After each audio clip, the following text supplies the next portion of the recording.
আকাশবাণী আগরতলা। স্থানীয় সংবাদ পড়ছি উদয় শঙ্কর ভট্টাচার্য। G7 শীর্ষ সম্মেলনে যোগ দিতে প্রধানমন্ত্রী নরেন্দ্র মোদী আজ ইতালির আপুলিয়ায় যাচ্ছেন।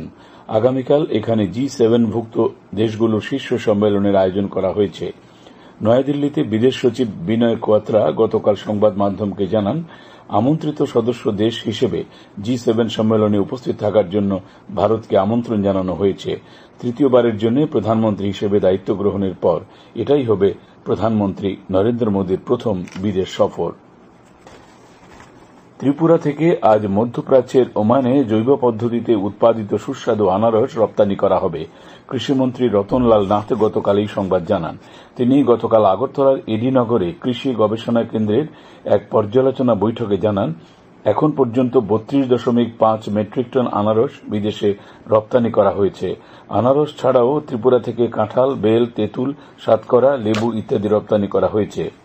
পর্যালোচনা বৈঠকে তিনি আরও জানান, ত্রিপুরা ধান উৎপাদনে সারা দেশে পঞ্চম স্থানে রয়েছে। রাজ্যে প্রতি হেক্টর পিছু ধান উৎপাদন হয় 3,459 মেট্রিক টন। 2023-24 অর্থ বছরে ত্রিপুরায় ধান উৎপাদন হয়েছে 8,50,000 মেট্রিক টন। এবছর তার লক্ষ্যমাত্রা 9,54,000 মেট্রিক টন। কৃষিমন্ত্রী গতকাল আগরতলার অরুন্ধতিনগরস্থিত কৃষি গবেষণা কেন্দ্রে আয়োজিত এক পর্যালোচনা সভায় একথা বলেন।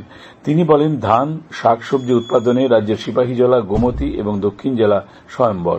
খোয়াই, ধলাই, ঊনকোটি জেলা স্বয়ম্বরতা অর্জনের কাছাকাছি রয়েছে। ত্রিপুরাই একমাত্র রাজ্য যেখানে ইউরিয়া, এমএসপি প্রভৃতি কৃষি সারে ভর্তুকিতে দেওয়া হয়। উদ্যানজাত ফসল উৎপাদনেও রাজ্যের যথেষ্ট অগ্রগতি হয়েছে বলে তিনি জানান। মুখ্যমন্ত্রী অধ্যাপক ডাক্তার মানিক সাহা বলেছেন, ওড়িশা রাজ্যের ব্যাপক অগ্রগতি এখন শুধু সময়ের অপেক্ষা। গতকাল ওড়িশার ভুবনেশ্বরে মোহন মাঝির নেতৃত্বে ওড়িশার বিজেপি সরকারের শপথ গ্রহণ অনুষ্ঠানে অংশ নেন মুখ্যমন্ত্রী অধ্যাপক ডাক্তার মানিক সাহা। সংবাদ মাধ্যমের কাছে প্রতিক্রিয়ায় মুখ্যমন্ত্রী বলেন, ওড়িশা রাজ্যে এখন ব্যাপক উন্নয়ন প্রতীক্ষা করছে। মোহন মাঝির নেতৃত্বে ওড়িশার উন্নয়নে এক নতুন দিক নির্দেশনা তৈরি হবে বলে তিনি আশা প্রকাশ করেন। ওড়িশাবাসীকে শুভেচ্ছা জানান তিনি। মুখ্যমন্ত্রী অধ্যাপক ডাক্তার মানিক সাহা গতকাল পুরীর জগন্নাথ মন্দিরে যান এবং পুজো দেন। তিনি জগন্নাথ দেবের কাছে রাজ্যবাসীর সুখ শান্তির জন্য প্রার্থনা করেন। গতকাল শপথ অনুষ্ঠানে যোগ দিতে ভুবনেশ্বরে পৌঁছলে মুখ্যমন্ত্রীকে ওড়িশা বিজেপি দলের কর্মকর্তারা স্বাগত জানান। বিজেপি নেতা প্রেমা খান্ডু আজ অরুণাচল প্রদেশের মুখ্যমন্ত্রী হিসেবে শপথ নেবেন। বিজেপি সভাপতি জেপি নাড্ডা, কেন্দ্রীয় স্বরাষ্ট্রমন্ত্রী অমিত শাহ শপথ গ্রহণ অনুষ্ঠানে উপস্থিত থাকবেন বলে জানানো হয়েছে। গোমতী জেলায় স্বাস্থ্য বিষয়ক পরিকাঠামো উন্নয়নের জন্য চলতি অর্থ বছরে প্রায় 30 কোটি টাকা বরাদ্দ করা হয়েছে। পরিকাঠামো উন্নয়নের সিদ্ধান্তগুলি যথাযথভাবে বাস্তবায়নের লক্ষ্যে গতকাল গোমতী জেলাশাসক তড়িৎ কান্তি চাকমার পৌরোহিত্যে এক পর্যালোচনা বৈঠক অনুষ্ঠিত হয়। এই বৈঠকে উপস্থিত ছিলেন গোমতী জেলা পরিষদের সহকারী সভাধিপতি দেবল দেবরায়, উদয়পুর পুর পরিষদের চেয়ারম্যান শীতল চন্দ্র মজুমদার, জেলার 8টি ব্লকের জনপ্রতিনিধিগণ। ক্রীড়ামন্ত্রী টিঙ্কু রায়ের সঙ্গে সৌজন্য সাক্ষাৎ করলেন রাজ্যের 2 প্যারা সুইমার বিনীত রায় এবং সমীর বর্মন। সিঙ্গাপুরে অনুষ্ঠিত আন্তর্জাতিক সিটি প্যারা সুইমিং চ্যাম্পিয়নশিপে প্রথমবারের মতো রাজ্যের এই 2 প্যারা সুইমার অংশগ্রহণ করেন। এর মধ্যে বিনীত রায় ব্রোঞ্জ পদক পান এবং সমীর বর্মনও ভালো পারফরম্যান্স করেন। তাদেরকে শুভেচ্ছা জানান ক্রীড়ামন্ত্রী।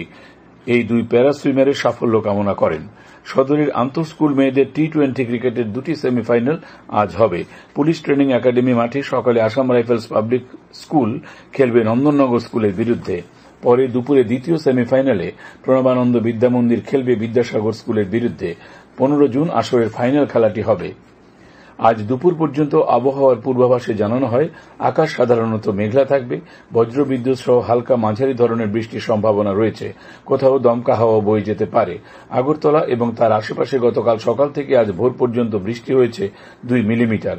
আগরতলায় আজ ভোরে সর্বনিম্ন তাপমাত্রা ছিল 26.6 ডিগ্রি সেলসিয়াস। দিনের সর্বোচ্চ তাপমাত্রা থাকবে 35 ডিগ্রির কাছাকাছি। স্থানীয় সংবাদ এখনকার মতো শেষ হল।